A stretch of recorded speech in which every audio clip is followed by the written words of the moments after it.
Hello guys, we're back again. Welcome back to my channel.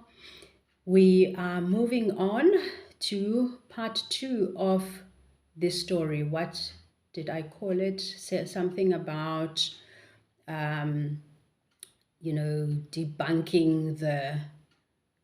the family conspiracy theory, whatever, something like that. Okay, so let's move on. So I was saying that so now I'm sitting with my uncle and I'm there to address the fact that he had sent this SMS to say he wants out of this family, blah blah blah. So I get to him and I say to him, well, Malume, reason why I'm here is, yes, I saw the SMS and I thought, I can't just sit around and watch this happening to this family.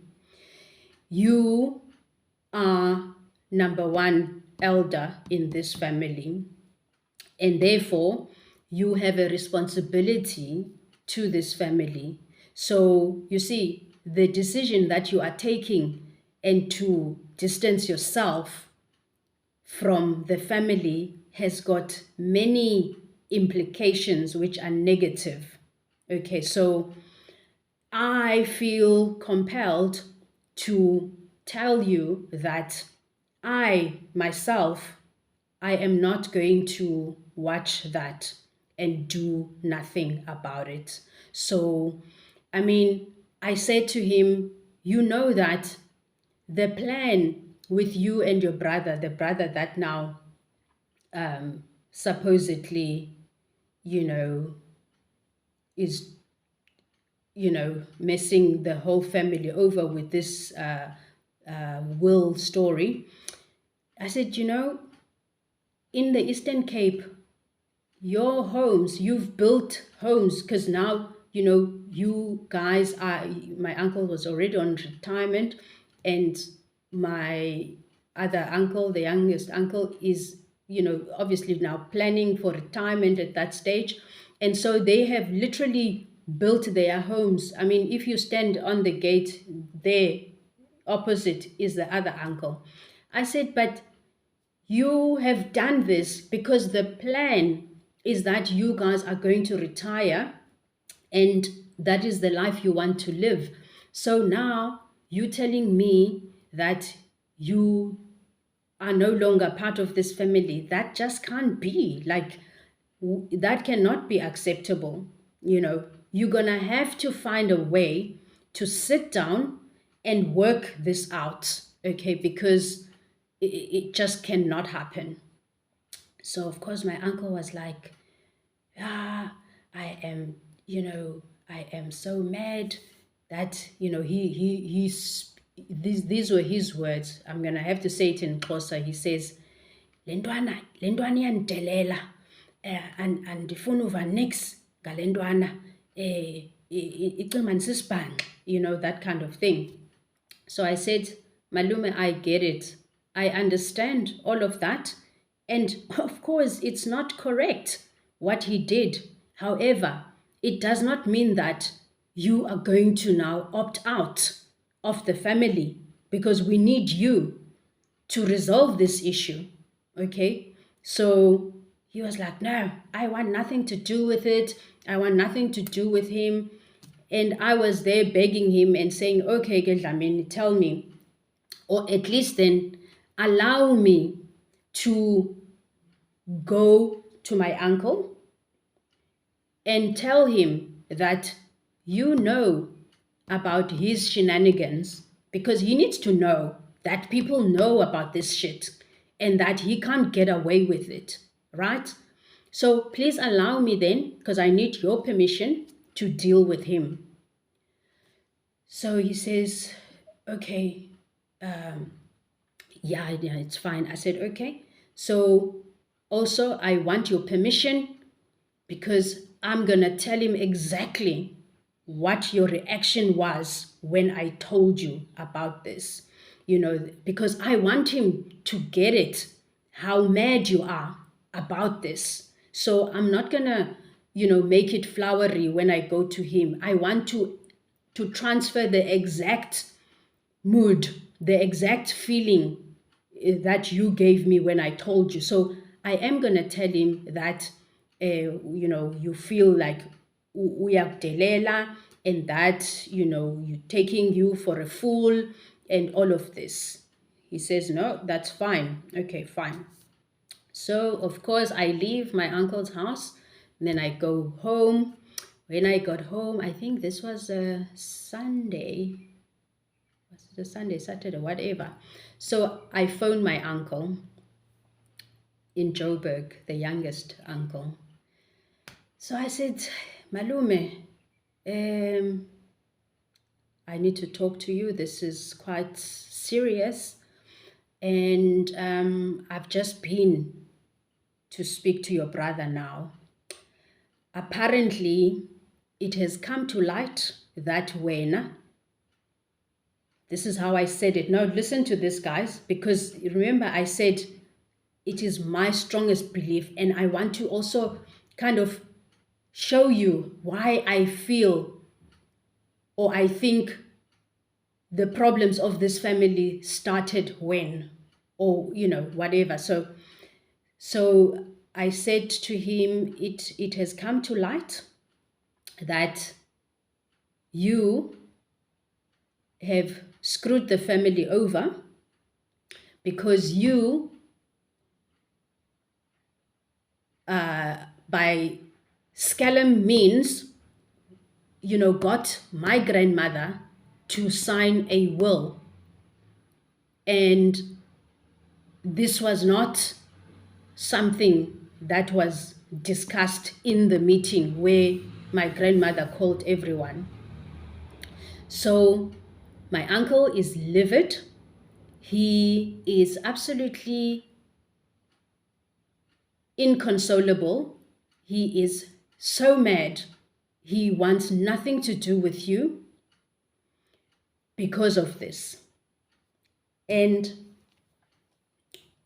I got a silence from my uncle.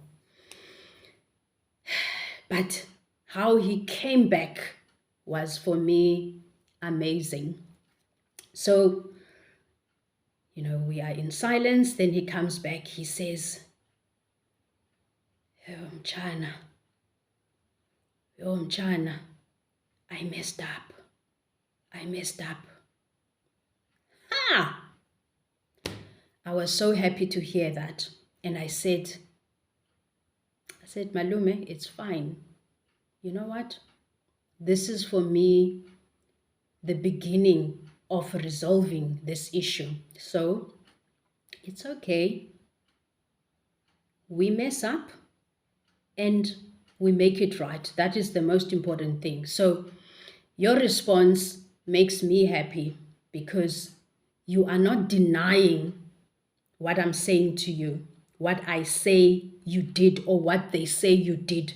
In fact, you are admitting and you are saying you messed up, and I like that. And thank you for saying that. Okay.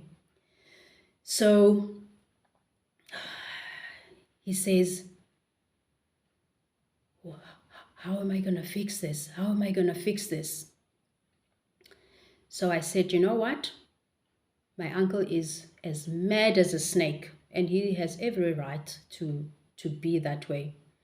And remember, I'm using his words again because it's important that you understand that. His words were that lentwana iyandidelela. That's what he said when I told him, when we were discussing this. So you are asking me the question, how are you going to fix it? Okay. In my view, there's only one way to fix it, right?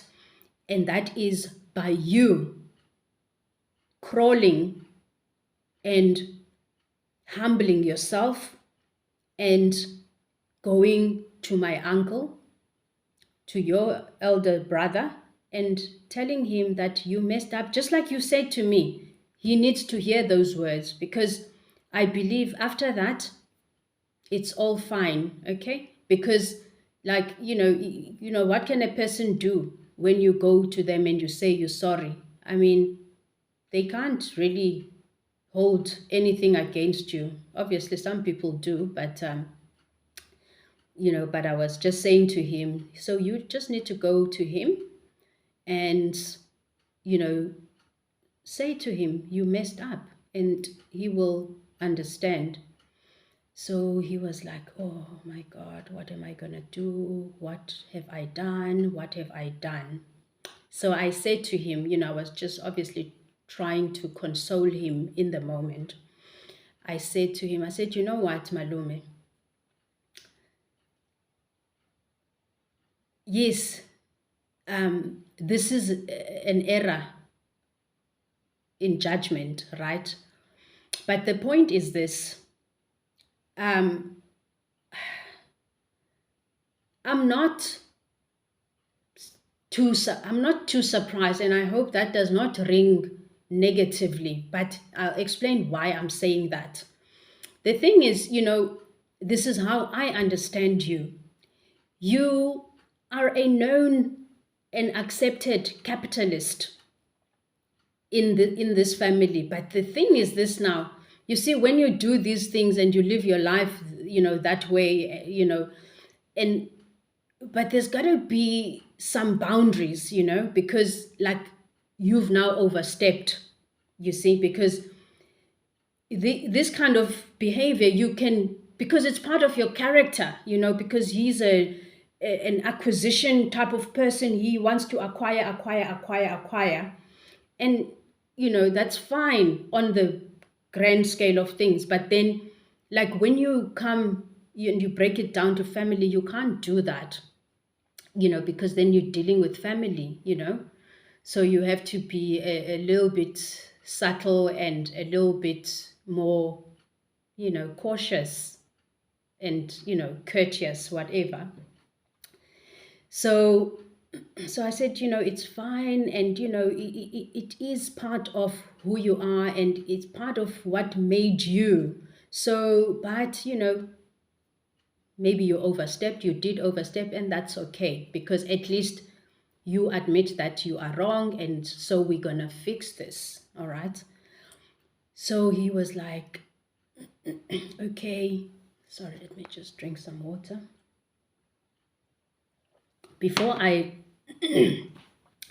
forget a facet of this story and why I think this happened, right? So what happened as well was that my youngest uncle, this one who now subsequently allegedly, well, I can't say allegedly, he did agree that he did that. So he had, because this was a family home, remember? And so he, at some point, spent a lot of money renovating that home, from top to bottom, and he did an amazing job. So I feel that the reason why he did this now was sort of, that little piece of greed.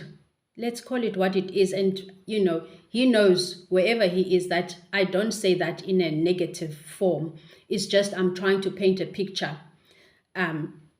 So he probably thought to himself, I can't lose all that money I've spent on this house, and now, some people must get the benefit, because this is just like now normal human behavior. We obviously don't want to accept, these things, but, silently we think about them, but people are not brave enough to say them, you see. So I think silently this was the debate and the internal debate with himself, and hence he came to the conclusion that he's gonna somehow get this house, even through not so kosher means. So that is, what happened. So my uncle then says, so I said, look, the only way you're gonna be able to solve this the right way is you need to pick up the call and phone my uncle, your brother, and admit that you were wrong, set up a meeting with him, and you guys can discuss it. So he was like, okay, he's going to do that tomorrow. Okay, now I remember it was a Sunday because the next day I was at work, and then I get a call from my uncle, the youngest uncle, the one, you know. So he says to me, oh, China, I don't know what to do. I've been trying the whole day. I, put the number in, but I just can't press dial. I don't know what to do. He feels so ashamed. He feels so embarrassed. I said, you know what? That's fine. That's normal. But the only way you're going to get over your shame and embarrassment is by taking the steps to do the right thing. So, but of course, after I had spoken to him on Sunday, I then did phone my elder uncle to report to him that, okay, I had a conversation with my uncle, your brother, and this is what he said. He admitted actually, but we ended the conversation where he said he will then have to call you to sort this thing out. So please then, I said to my elder uncle, wait for his call. So now it's Monday. The young uncle is calling me to say, yo, Chana, I can't do this. He just can't do it. And he was like literally begging me. He was literally in literal tears, begging me to speak on his behalf to my elder uncle. So I said, no, I can't do that because you see, remember, I kept on reminding him. I said, remember, my uncle said, wena uyamdelela, iyandidelela le ntwana, you see. So now you need to fix that okwakudelela, because now this is part of it. Because now if you don't want to, take the stand, get off your high horse, talk to him, then it's like you are perpetuating that story that uyamdelela. So you need to not delela him and phone him and, humble yourself and show remorse and all of that. So eventually he was like, he just couldn't do this. He just couldn't do this. So then I phoned the elder uncle again. I was the mediator to these big men. But I'm glad I got the courage to do that. But I'll tell you what happened to me afterwards. But it is never about me. I just do the right thing. That is the most important thing for me. So I phoned the elder uncle. I said, look, Malume is just like, really, he's crushed. He feels shame. I told you already that he admitted that he did this. So, there's no question about it. So it's not like he's denying or anything, but like, I'm asking you to please just like have a little bit of mercy on him, sort of to make it easier for him. Maybe you can just phone him and say it's okay. And then, then he'll know that you're not like, because now he's just scared to face you. So I don't know what happened afterwards. Okay.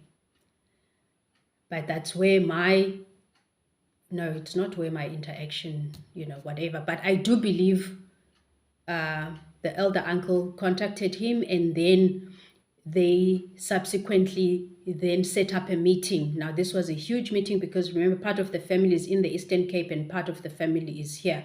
So this was a huge thing. The family from the Eastern Cape is now coming down. They set a date and all of that. And, the family is like, ready to really, shred him. shred him. They like, because I remember my mother like, contacting me and saying to me, because, these people are very funny, they will be, doing uncanny things. And I think to myself, wow. So I just said to her, I said, no, like have a little bit of mercy on him.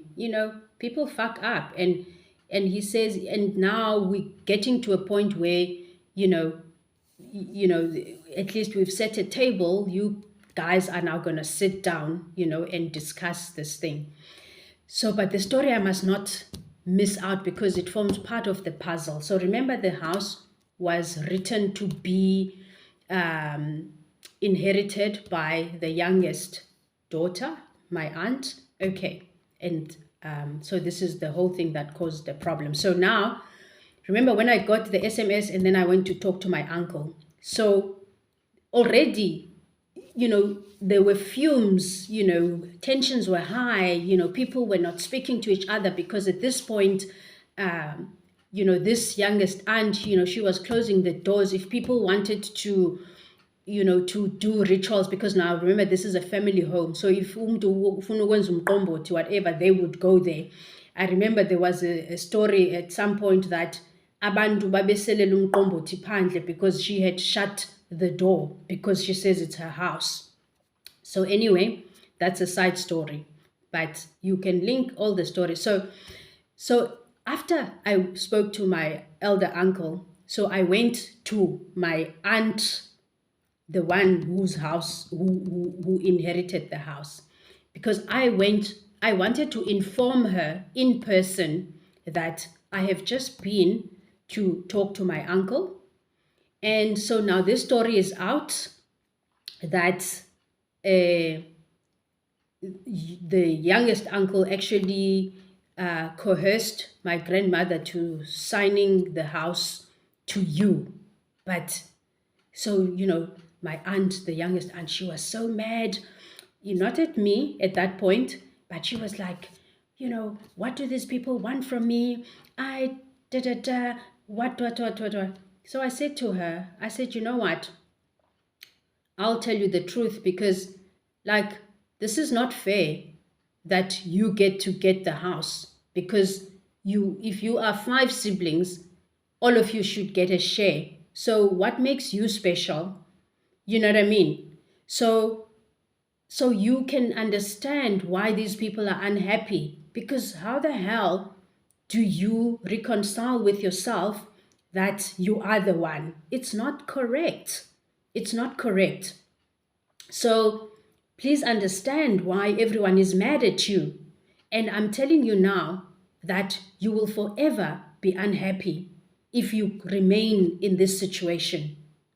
So she was like, what must I do? What must I do? I said, well, you're asking me now, what must you do? Let me tell you what I think you should do. Okay, what I think you should do is that, by the laws of our traditions, the eldest uncle should be, in fact, the rightful owner, because that's how they did things way back when. But the way we do things now is that, everyone should get an equal share, and that is not what happened. But now there's already too much muck happening in this situation. So if I were you, and you really want peace, because you must know that you will never find peace in this home, okay? Because people are unhappy about you acquiring the property because it's not fair. Do you understand that?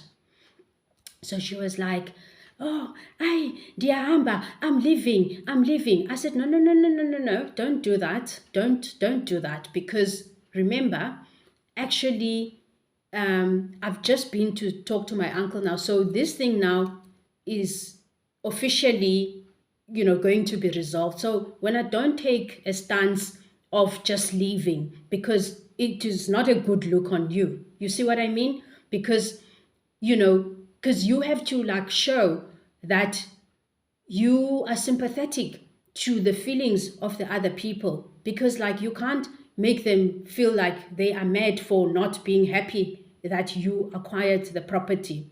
So I seriously advise you to not leave. Don't leave, not like this. Yes, maybe you're going to leave later, but when the whole thing is, debated and spoken and, concluded, but not this way, not the way you want to leave now.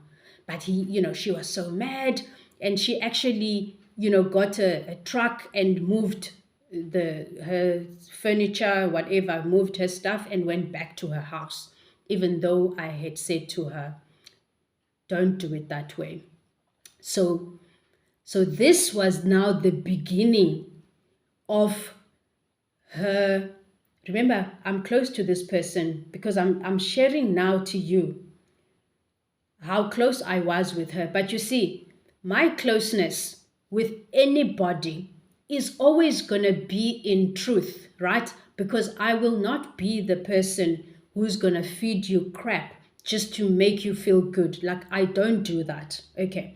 So this is what happened. And this is basically like what happens in all my relationships. I can't say most, in all, because that's how I deal with anyone who I come across. It has to be the truth or nothing. And for me, it's like there's no gray areas, and sometimes I do recognize, like I will always say to my husband, because I always take a hard stance about things, because we have to get into it, and because I'm just not going to accept, and it's not my job to make you feel good, you know what I mean? And I always admit to say, I know that I'm not saying, because I'm aware actually that we need people in the world who are not like me, because I recognize that myself, because I say, you know what, if everyone was like me, it will be havoc. It will be havoc in the world, because we're just going to get into it, and it's just gonna, it has to go like that. So I do recognize now, if you take my character, my husband's character, we are literal opposites, and that is the reason why it works, because I tell him, after some robust fights we have, and then when it all comes down, but he sort of helps the coming down, because when it hits for me, it's like up there, and it goes. And so later on I would say to him, do you know what, I recognize that we need your character in this marriage, in this relationship, because if there were two of us, we wouldn't be here. Okay. And because he is that person, he's the peacemaker, he will calm the waters. To my frustration, many a times, but even in those instances, I will always, recognize and say to him, do you know what? I know, and you make me so mad, because I want to rip your head off when you are there being calm, because I want you to be in the moment, when you're like, and he's like, no, I'm out. You know what I mean? So, it's good. So I do recognize, and, so what am I saying? I'm not saying that the way I do things is the right way, but it is my way, right? It is my way. I'm not saying it's the right way, because I do recognize many a times that, you know what, I could have been a little bit, less robust about things, but it just won't be me though, I have to be true to myself and be authentic, because that's the best version of me. If I try to be anyone else or anything else, then like I'm not giving myself truthfully. And sometimes, people can say, this truth thing is so overrated. And it might be true. But anyway, let us shut down this video because it's getting to 30 minutes. And then I will continue with part 3 on the next video. But thank you for sticking with me. Please listen to the next video and please subscribe if you haven't done so. Like, share the video and hit the notification bell so that you get all the subsequent stories. Yeah, you might just pick up something that makes some sense or whatever, or, whatever. All right. Thank you very much. Have a fabulous day.